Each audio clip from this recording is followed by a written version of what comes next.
there, welcome to this episode of Author Success Show. The special guest we have today is Melanie Herschorn. Melanie wants to make your book and brand sparkle online. As a book marketing strategist for coaches, consultants, and speakers worldwide, she's on a mission to support and empower her clients to create clear messaging and content that shines a light on their individuality, skill set, and books. With her unique combination of entrepreneurship, award winning journalism, and PR experience, Melanie guides her clients to attract and nurture leads and position themselves as industry experts. Her new book, You Wrote the Book, Now What? The Nonfiction Author's Guide to Amplifying Your Authority, launches this fall. Hey, Melanie, thank you so much for coming on Author Success Show. Thank you so much, Jyotsna.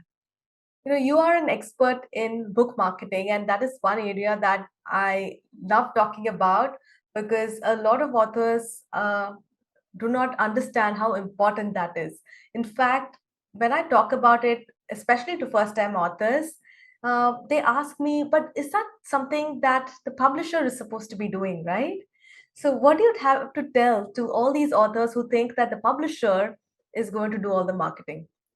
Well, what I have to say is I'm sorry because I'm sorry that isn't how it is. It used to be like that, but that was a long time ago before the barriers to entry for authors were sort of knocked down. I mean, now you can work with wonderful hybrid publishers Yeah. who do it all for you and help you get published, and you're not sort of stuck hoping that one of the big guys is going to notice you. Because it's that double-edged sword of, a lot of times it's, well, I need to have 10,000 social media followers in order for a publisher to notice me. But I can't get those until I publish my book. And so it's like, what do I do? I'm just going to sit in a corner and cry. So, so instead of that, let's start marketing and to feel like you can't market before you write or while you're writing is not true. You absolutely can. Yeah, and this is even more important when you're going to self-publish your book, right? Because at least when you traditionally publish, there may be a little bit of support from a publisher, but when you choose to self-publish, which I think is the case for most first-time authors, as you rightly said, unless you have like millions of followers already, the chances of getting chosen by a top publishing house is very less. So in that case, you need to do all the marketing yourself for sure. And even though I have had clients who have been traditionally published, who still have to hire somebody to help them with marketing, because that's not something that. So one thing that I learned that sort of blew my mind is, and you probably already know this, but maybe your listeners don't. You know how when you sign with a traditional publisher, you get an advance? They can get it back from you if you don't sell the number of books that they've expected you to. Like the minimum number of copies. Right. So all of a sudden, that great advance you got from your publisher, it's back in their pocket. And it's like, I couldn't believe that. I thought that an advance meant here's an advance, because we know how great you are and we're putting our faith in you. And that's not the case. Yeah. So a lot of times you will not get that support from a traditional publisher. The onus is really on the author, whether they've done hybrid publishing, self-publishing, or gone the route of traditional publishing. It's really your job as an author to also be a marketer. Right. And that can be scary and overwhelming, but that's why I exist on planet Earth, is to make it easier. Absolutely, Melanie. So how did you actually get into this space of helping authors with marketing? What I really love about what you do is you are so specific that you help authors with their book launch and marketing and selling more books, because there are a lot of marketing generalists who just help in everything, but you specifically help authors. So how did you get into this? That's a great question. And thank you for pointing that out. When you're an entrepreneur, I'm an entrepreneur, and what we always read as entrepreneur is you need to niche down. And I was fighting it kicking and screaming, like, I can't niche down. But then authors started coming to me. But I'll take you back a little bit farther. Um, I worked in PR. When I graduated college, I went and I was working in PR in Hollywood. So I was walking red carpets with Wow, celebrities. so fancy. It's very fancy, right? I mean, it's a lot of work and it sounds a heck of a lot fancier than it really is. But what happened was there's a famous redheaded comedian who told me off on my birthday twice. And it was that day I said, that's it, I'm done. I want to be a journalist. I do not want to be, I don't want to be somebody's punching bag, really. Mm. And so I got a master's in journalism, and then I worked as a journalist in radio news for a few years. Mhm. Then I planned to have a child. I really wanted to have a baby with my husband. Like I hit 30 and I was like, I need to be a mom. Yeah. And it was just like the switch that flipped. And so I planned to have a baby in a non-election year so that I wouldn't be, jumping ship and not helping the team in an election Yeah. anyway. So, It's what they fantastic say. planning. Thank you. I mean, we started far enough in advance to make sure that it would happen in a non-election year. Anyway, my child was born in November, which is traditionally when US elections are. But by that point, I'd already been laid off. Oh my God. so, so it was like, oh my God, my whole life is for nothing. What am I going to do now? And so I decided that I was going to design and manufacture breastfeeding clothing. Wow. Because I'd always wanted to be a fashion designer. I saw a need. There weren't really great clothing for moms who are nursing. And so I did that for 7 years. And I sold my clothes on Nordstrom.com and on Amazon and at different boutiques in North America. And then I hired a woman to help me with my marketing. And that was the beginning at the end of that business. She was very toxic. Mhm. She belittled me constantly. She would say things like, Melanie, you're boring. Melanie, how do you have a master's degree in journalism? You Oh can't my God. write. Is she the boss or you were the boss? Well, that's a great question. And you know what? I've learned that I am a people pleaser. Mm. And yes, I paid her a lot of money to tell me how terrible I was and make me feel smaller and smaller and smaller. So it got to the point where I couldn't open the door to my home office anymore. I was so just, I mean, burnout doesn't even really begin to describe the feeling. I was Mm. defeated, deflated. And I was like, I can't do this anymore. I can't do this. And I said, but I have this burning desire to do something special in the world. And Yeah. clearly this wasn't it, but what can I do? And then I was talking to my sister and she's like, well, you've started a business. I mean, you could teach people how to do that. And then I kind of went farther and I was like, I know how to market. I know marketing. I've done journalism, I've done PR. I did the marketing for my business For so long. for so long. And I was like, I've done 10,000 hours. You know, was a Malcolm Yeah. Gladwell book that says 10,000 hours, you're an expert. Yeah. And I thought I could help people never feel as crappy as I feel right now Mm. and know that they are learning how to do their marketing because it's a skill like any other, right? It's, we're not born knowing it, Mm. but but you can learn it. And so now my life's mission is to really help amplify authors' voices because I can help them share their message. And then together that makes the world a better place. Because Yeah. when you write a book, you have a mission behind it. So let me help you tell people about it because So then we can nice. all be Yeah. happy and sing kumbaya. So initially, when you started coaching other entrepreneurs, they were all kinds of entrepreneurs, and then you narrowed them down to authors. Yes, the authors started coming to me.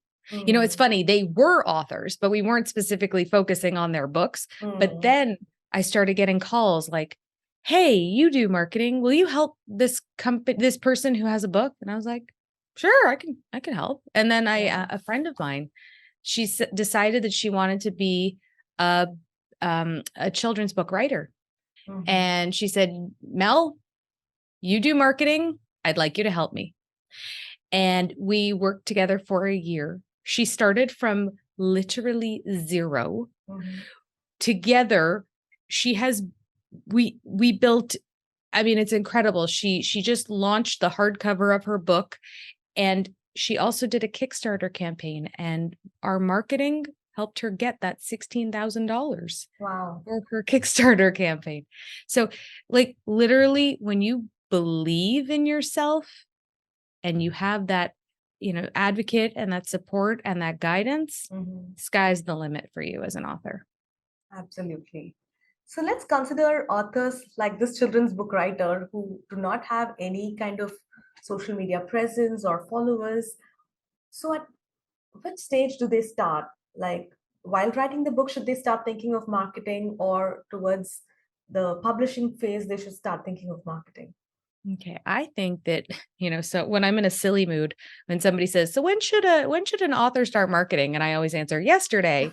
Um, because as soon as you feel ready, start. I mean, Mm. one of the greatest things you can do is just post on social media and put your stake in the ground and say, "I'm writing a book about X, Y, and Z." Yeah, just This is making it. that announcement is huge, right?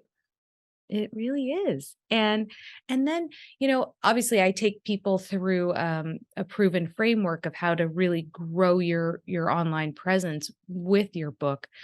But in general, just start talking about the basically start providing the value. Start Mm. talking about the things that mean stuff to you that you're going to be including in the book. You really can't share too much. Yeah. You can share ideas on social media, but not everybody's gonna see them, not everybody's gonna read them, so you're not giving it away. It's okay. Mm. Yeah, that's a fear people have, right? Like, what if I share everything on social media? Then who's going to read my book?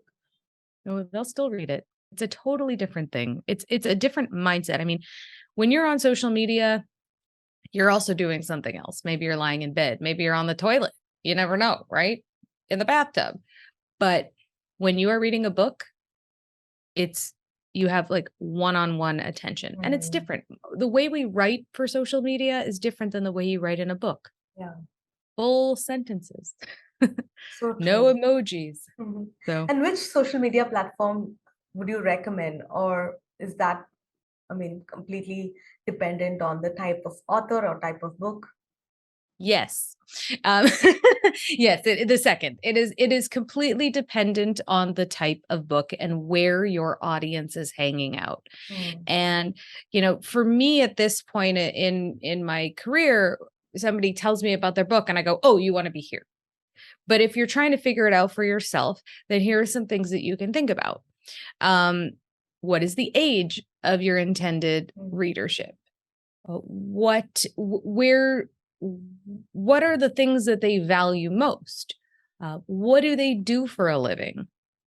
Mhm. And then you can kind of take a look at what they might be doing. Chances are, as somebody in the C suite's not checking out TikTok all day long, right? So that wouldn't be a good match for you. Mhm. Whereas LinkedIn would be fantastic because that's where your peeps are. Yeah. So it really is dependent. And one thing, if I may add, is that so often we just want to be everything to everybody. And we go, well, ooh, shiny squirrel TikTok, ooh, shiny squirrel Clubhouse. I'll never forget that great migration to Clubhouse. Yeah. And I tried so hard, but I am just a visual learner. And so that auditory, I was like, I can't. Anyway. So what you can do is you can figure out where your people really are and just get good at that one social media. Get Mm. really good at that, and you'll see it'll make a difference. Yeah.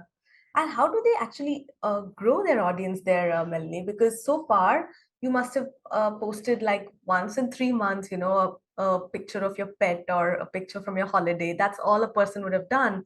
And now that they're writing a book, they need to get all serious and strategic about what they post. So when you work with your clients, do you suggest a content calendar, some kind of a plan? Absolutely. And I've created a program called Amplify Your Authority, and that really just lays it all out for people. But it is important to have a, even if you're not a planner, at least know what you're going to be talking about. Mm. It doesn't have to be so precise as long as you stick to your message. And I think that messaging is really the most important part because you don't necessarily have to post 7 times a day. In fact, on some social media platforms, you shouldn't post more than once a day. Mm. But your message is going to be so vital. You want to provide value to people. You don't just want to scream, buy this. I'm so amazing. Buy this. Because the people are going to be like, I don't care. Buy.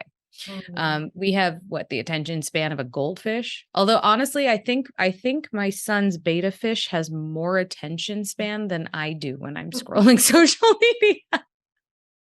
Right. So, but that said, it's you want to provide value, and you also want to have a call to action. And whether Mm. that call to action is, hey, drop a comment below, or tell me what your favorite XYZ is, that kind of that drives that engagement, and that helps you grow. Yeah, absolutely. That engagement is key. So once people start engaging with your content, Mhm. how does an author transition them from just browsers on their social media feed to somebody who's more interested in their book and probably become a part of their launch team? That's a great question. Talking to them, by talking to them individually, that Mm. whole idea of relationship marketing, that's Yeah. something that I teach because we are not numbers. I had a conversation last week, and somebody said, so if I have 1,000 email subscribers, what number of people should I expect to buy my book? 20, 30? I said, no, stop. Mm. People are not numbers. Yeah. I feel like I'm on a one woman crusade here. People are not numbers. It's not a numbers game. It's a people game. Somebody like Gabby Bernstein, she bears her soul, and people love what she's saying. She provides so much value in people's lives. Mm. So, but that transition from lurker to purchaser, it can take up to 20 touch points. Yeah. So it's not, there was something called the rule of 7. I think it came out in the 1950s or something like that. And it was like, Mm. oh, it takes 7 times to till Yeah. somebody goes from being, cold lead to, taking out their credit card. And it's, it's more like 20 now, Yeah. like 20 touch points. And so, yeah, friend them on Facebook, find them on LinkedIn, follow them Mm. on TikTok, and comment. And I Yeah. know that that can take time, but it's worth it. Yeah, People are worth absolutely. it, right? People are worth it. I Mhm. mean, you and I are not sitting next to each other in the same room. Yeah, I mean, that's so important to have deeper connections with people rather than counting them as these many number of people are in my team. Yeah. For me, the big takeaway from what you just said, Melanie, is not just um, like on people's comments, but actually send them DMs. Let make them feel special. That one-on-one conversation does not exist much on social media, but I think that's the place where people can build those connections. Right, exactly. And after 2+ years of craziness with being shut in and shut Mhm. down, people are craving that connection. Yeah. So why not offer it to them? Because it all goes back to what your book message is, right? Yeah. If you keep that front and center, then every time you reach out to somebody, you're going to be making their life that little bit better. And so you're not bugging them, Mm. you're helping them. Absolutely. So while marketing the book, should the author focus mainly on selling the book, like, using all the marketing messages on social media that will lead people to buy the book? Or should they look at it as a broader thing, as something that is leading to a personal branding kind of a marketing, where it's not just the book that's getting marketed, but, your own personal brand too? I think the answer to that depends on what the author's plans are for the Mm. book. A Mm. lot of the people I work with, they write a book because they know that's going to provide credibility Right. for their brand. And then, yes, they'll sell the book, great, but they know they're not going to be, rich. They're not going to be the next Stephen King. Mhm. But they see the book as a tool to help create that value so that they can then sell people into programs Yeah. or sell people into one-on-one VIP days, or they can, create that speaking career they've always dreamed of, because you need a book if you're going to be on the speaker Mm. circuit. So for those So people, so personal branding is really important. it really is. Mm. Absolutely. Now, if you write a book just for the sake of writing a book, because you just want to write a book, that's great. Mm. Absolutely. Then yes, you want to keep sending people to buy the book. Yeah. But often there's more Mm. behind the purpose of the book. Yeah, absolutely. So what about the website? What suggestions do you have, um, for the website? Because a lot of people make their very first website when they're launching their book. If they haven't had a strong business so far, then usually it's after the book that they think of their coaching program, their uh, mastermind group, or whatever they want to create after the book. So would it be the right time to launch the website along with the book? Oh, absolutely. Think of your website as your basically your resume. Mm. It's the thing. If you don't have a basic website, then you don't exist. Yeah. And people need to have a site and Mm. with a button to allow you to buy the book. Absolutely. I think that's vital. Very true. Yeah. Would you have any other piece of advice for first time authors, Melanie? I would actually like to go through your program also. So, a lot of things authors can do on their own, but Mhm. sometimes they need an expert's help like yours to take the right steps and not waste their time and energy doing trial and error, but actually learn from an expert. So, how would they benefit when they work with you?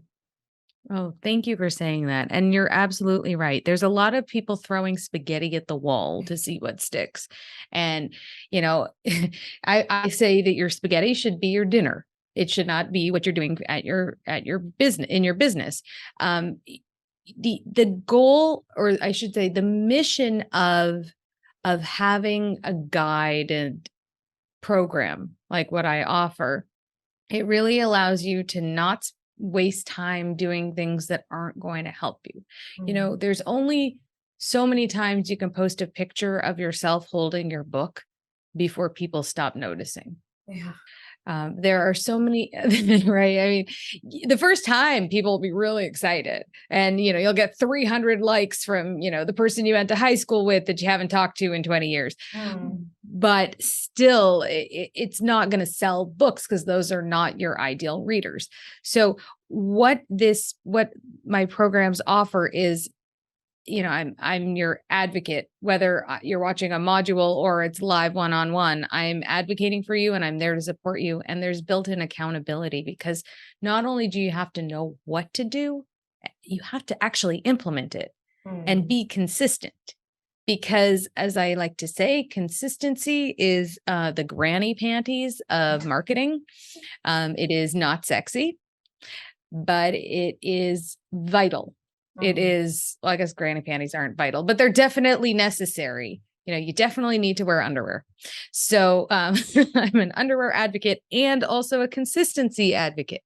Mm. Um, so what the program will offer, you will have brand awareness once you go through that.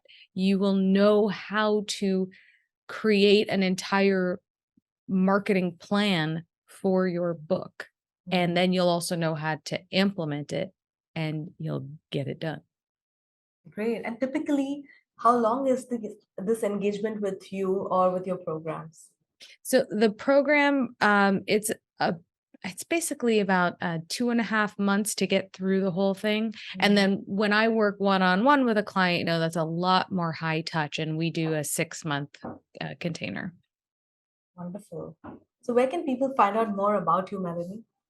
Well, actually, if it's okay, I'd love to offer your guests a, a basically, it's your ultimate book marketing checklist. And by Awesome. guests, I mean listeners, because I'm the guest. Sorry, I haven't had enough coffee yet today. Uh, No problem. I would yes, love to I have it would. myself. Absolutely. So you can grab it at vipdigital.live/checklist. And it is it's a checklist of the things that you want to get in order. Mhm. And also, there's a worksheet in there to help you create a lead magnet based on your Mm. book. And that lead magnet is, you also call it a freebie or an opt-in, but it basically helps you grow your email list based on people who are interested in what your book is about. Yeah, I think that would be very, very essential because a lot of authors make this mistake of publishing a book, selling hundreds of copies, and then realizing that they don't have a lead magnet inside the book. That's right. Yeah, Absolutely. So, and if it's not inside the book, it's not too late. yeah. It's You can okay. And if always go you back and published your book, insert it. Yeah. right, Especially if you've exactly. self-published it, you've got the freedom to change anything at any time. Exactly, exactly. Another reason to work with a hybrid publisher, because you Yeah, have much more control over things for yourself. so true. So we'll have the link right below in the show notes, Melanie. So what would be your final word of advice for authors who are too shy to market themselves and their book? Okay. So I work with a lot of shy people. In fact, I had a client who couldn't handle the idea of a selfie because she thought it was too narcissistic. But we worked through that. And now she posts pictures of herself, and she does it Nice. happily. Um, so remember, I'm just gonna say, remember your mission. Mm, And, if you feel shy, that's okay. Talk about what your mission is. And you don't have to use the word I in it. You want to say, for example, for me, so my mission is to help elevate authors' voices to make this world better. So that's what I talk about, is how you as an author deserve to amplify your voice and your book so that people can be happier, or mm. you know at more at peace, or whatever it is. So remember your mission when you sit down to write or to do a video, and remember that the world needs to hear your voice, and we Yeah, want to hear your voice. nice. And you've told all this without using the word I, that sometimes makes people feel uncomfortable. Hmm. Very Yeah. nice. Thank you so much for that profound message, Melanie. And thank you once again for coming on Author Success Show. Thank you.